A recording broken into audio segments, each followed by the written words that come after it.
Hi friends, అందరికీ నమస్కారం. అంజలి కథలకి స్వాగతం.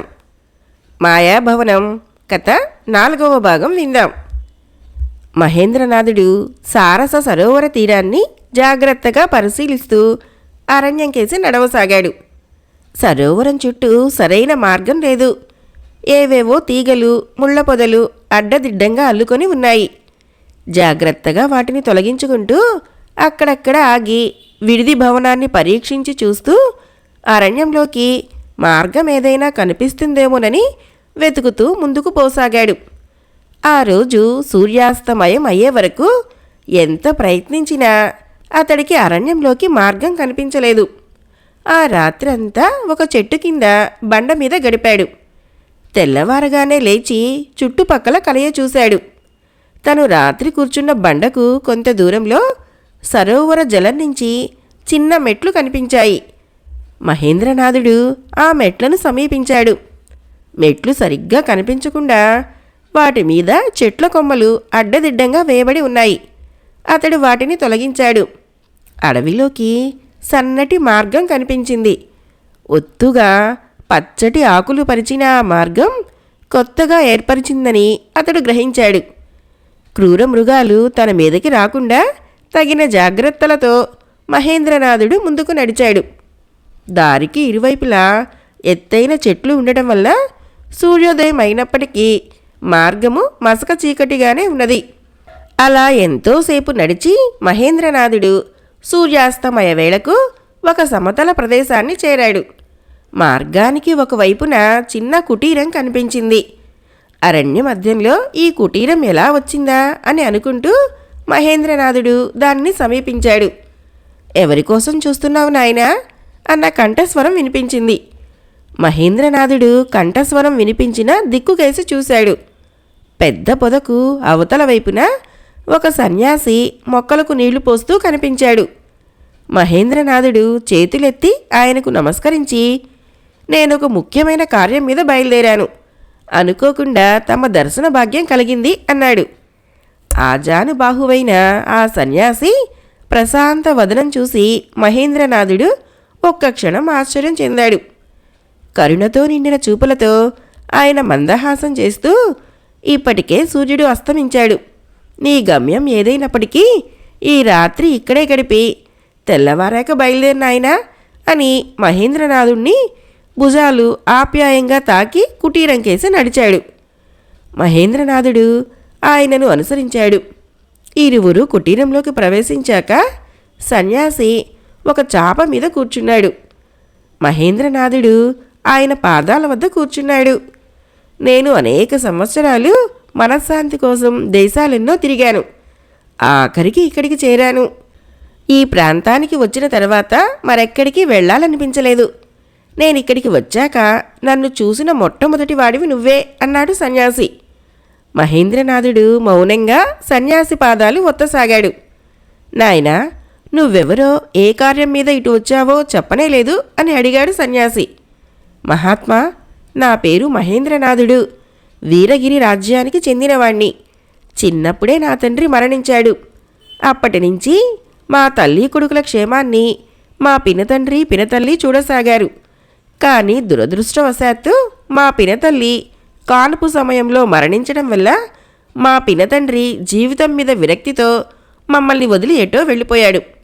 అప్పటినుంచి నేను మా తల్లి మాత్రం ఉంటున్నాము. మా తల్లి దేవి ఆలయానికి పూలమాలలు కట్టిస్తూ దాని ద్వారా వచ్చే ఆదాయంతో బతుకుతున్నాము అన్నాడు మహేంద్రనాథుడు. ఆ మాటలు వినగానే సన్యాసి చటుక్కున తన కాళ్ళు వెనక్కి లాక్కున్నాడు. దయనీయమైన తన వృత్తాంతాన్ని వినటంతో సన్యాసి హృదయం చలించిందని భావించిన మహేంద్రనాథుడు మళ్ళీ ఒక వారం క్రితం వీరగిరి యువరాణి విద్యావతిని ఎవరో అపహరించారు. రాజభటులు ఆమె కోసం నలుదిశలా వెతికారు. కానీ ఆమె జాడ తెలియలేదు.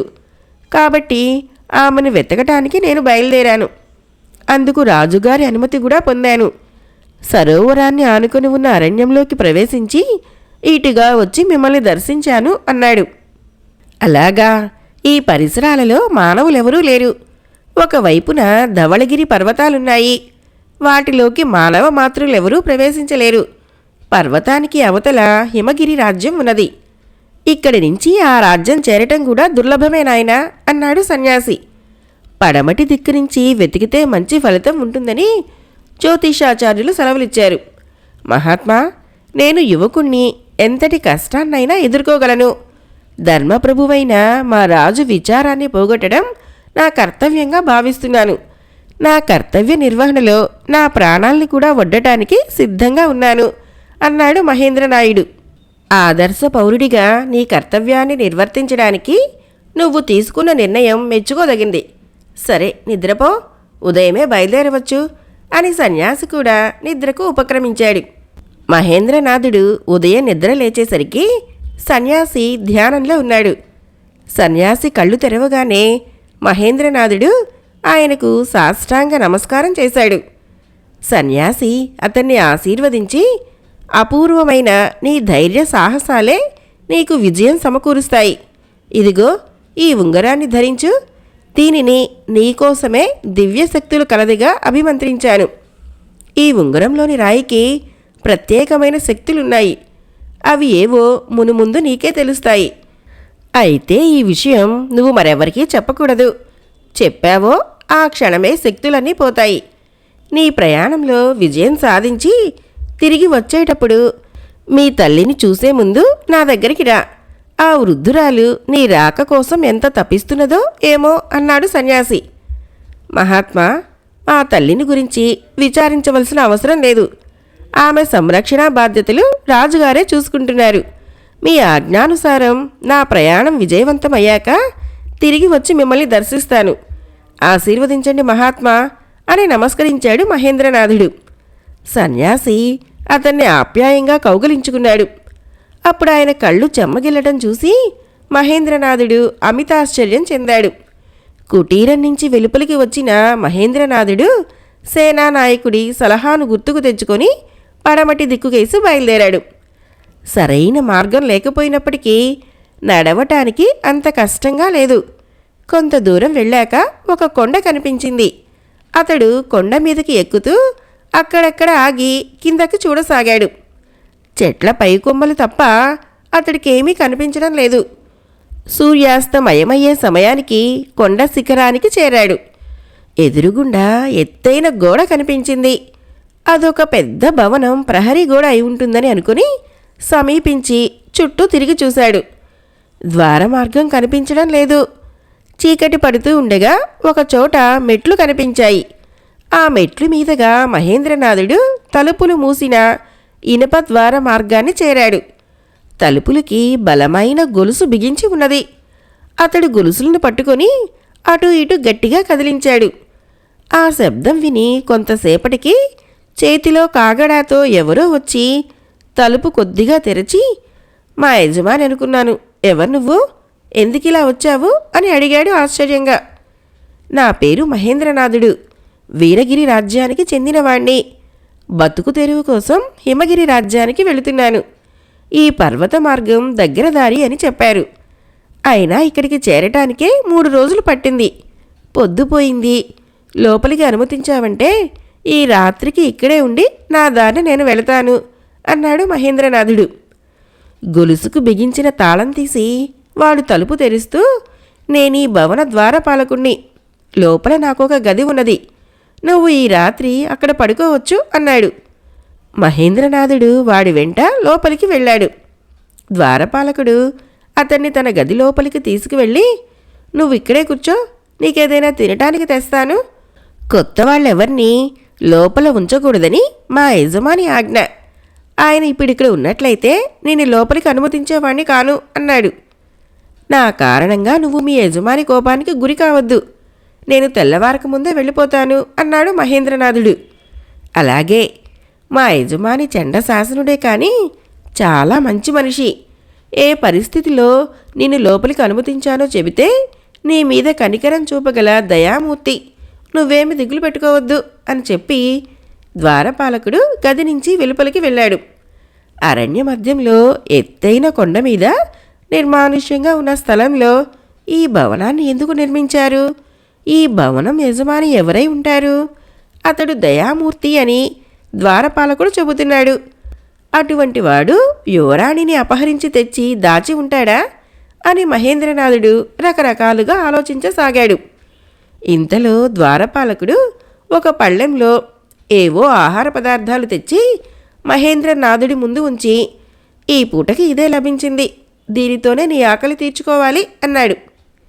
నీ యజమాని ఎప్పుడు వస్తాడు అని అడిగాడు మహేంద్రనాథుడు యథాలాపంగా. ఎప్పుడు వస్తాడో ఎప్పుడు వెళ్తాడో ఎవరికీ తెలియదు, అందువల్ల ఏ క్షణంలోనైనా రావచ్చునని మేము సర్వవేళలా ఎంతో జాగ్రత్తగా ఉంటాము అన్నాడు ద్వారపాలకుడు. మేము అంటున్నావు మరి, ఇక్కడ నీతో పాటు ఇంకా ఎందరున్నారు? మీ యజమాని కుటుంబం వాళ్ళున్నారా అని అడిగాడు మహేంద్రనాథుడు. మా యజమాని కుటుంబం వాళ్ళంటూ ఇక్కడ ఎవరూ లేరు. ఆయన ఈ భవనంలో ఎప్పుడూ ఒంటరిగానే ఉంటాడు. ఆయన తన గదిలో తాళపత్ర గ్రంథాలను పరిశీలిస్తూ రోజంతా గడుపుతారట.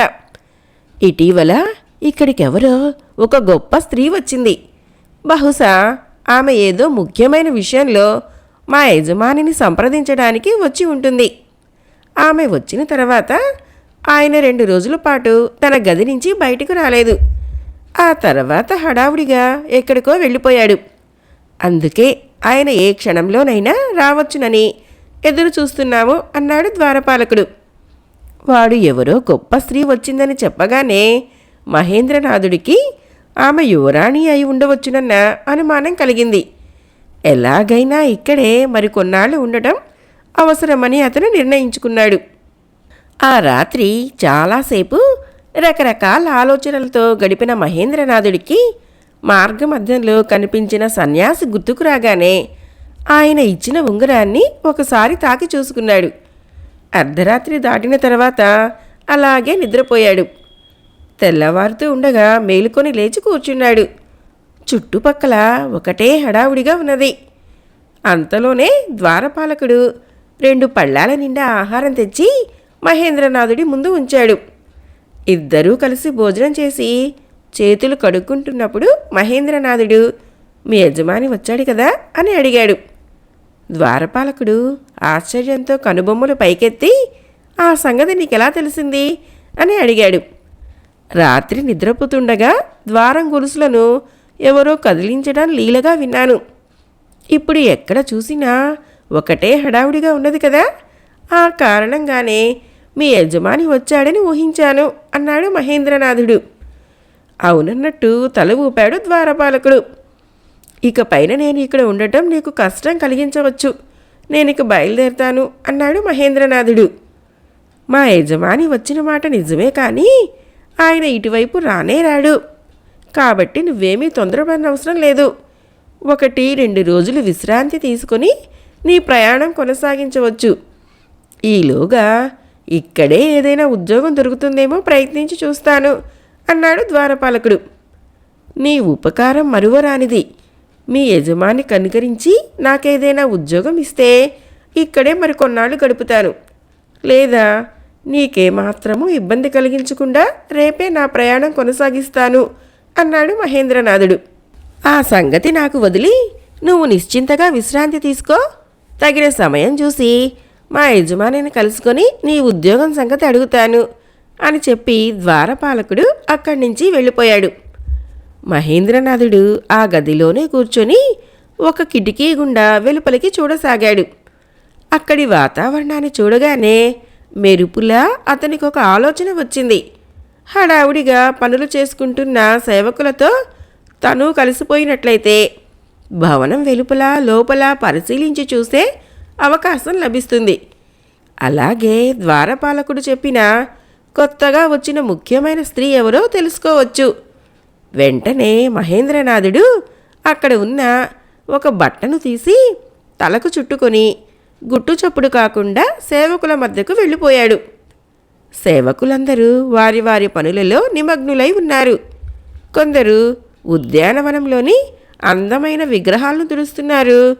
మరికొందరు మొక్కలకు నీళ్లు పడుతున్నారు, వాటిని అందంగా తీర్చిదిద్దుతున్నారు. ఇంకా కొందరు భవనం కిటికీలను తలుపులను తుడుస్తున్నారు. ఒక్కరు కూడా మహేంద్రనాథుణ్ణి గుర్తించలేదు. అతడు కొంతసేపు ఉద్యానవనంలో పనిచేసి మెల్లగా భవనాన్ని సమీపించాడు. కిటికీలను తలుపులను తుడుస్తూ భవనం లోపలికి వెళ్ళాడు. భవనం గదులన్నీ శుభ్రంగాను ఖాళీగాను ఉన్నాయి. కొన్ని గదుల తలుపులు మూసి ఉన్నాయి. కిటికీల గుండా లోపలికి తొంగి చూశాడు. లోపల గోడలకు నిలువుటద్దాలు అమర్చబడి ఉన్నాయి. వాటితో పాటు అక్కడక్కడ రకరకాల అద్దాలు, చిన్నవి పెద్దవి చాలా కనిపించాయి. మహేంద్రనాథుడు కొంతసేపు అలా పరిశీలించి చూసి పక్కన ఉన్న ఒక చిన్న మార్గం కనిపించగానే అటుకేసి వెళ్ళి తలుపులు సగం తెరుచుకొని ఉన్న ఒక గదిని సమీపించాడు. ఆ తలుపులను తెరుచుకొని లోపలికి అడుగుపెట్టాడు. విశాలమైన ఆ గది నిండా నిలువుటద్దాలు ఉన్నాయి. ఒకవైపున చక్కని దేవీ విగ్రహం కనిపించింది. ఆ విగ్రహానికి సమీపంలో పట్టుకంబళి పరిచిన నేల మీద ముగ్గురు వృద్ధ పండితులు కూర్చొని ఉన్నారు. ముగ్గురు ఒకే విధమైన కాషాయాంబరాలు ధరించి ఉన్నారు. ఇద్దరు ఏవో ప్రాచీన తాళపత్ర గ్రంథాలను దీక్షగా పరిశీలిస్తున్నారు.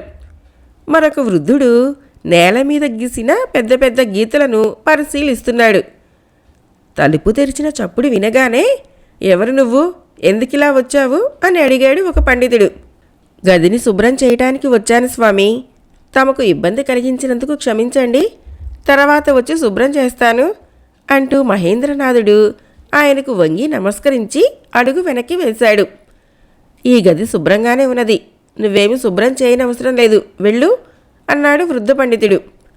చిత్తం స్వామి అని మహేంద్రనాథుడు ఆయనకు మరొకసారి వినయంగా నమస్కరించి వెనుదిరిగి గది నుంచి వెలుపలికి వచ్చాడు.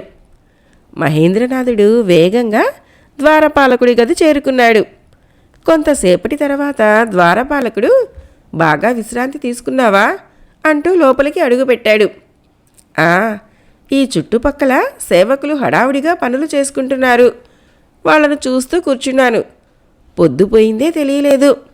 నువ్వు మీ యజమానిని చూసావా అని అడిగాడు మహేంద్రనాథుడు. మా యజమాని ఈసారి ఒంటరిగా రాలేదు, మరో ముగ్గురు పెద్దలను వెంటబెట్టుకుని వచ్చాడు. వాళ్ళు జ్యోతిష్కుల్లాగా ఉన్నారు. వాళ్లతో కలిసి మధ్యాహ్నం భోజనం చేశాక మా యజమాని ఆయన గదిలోకి వెళ్ళాడు. అందువల్ల ఆయనను చూడటం సాధ్యపడలేదు.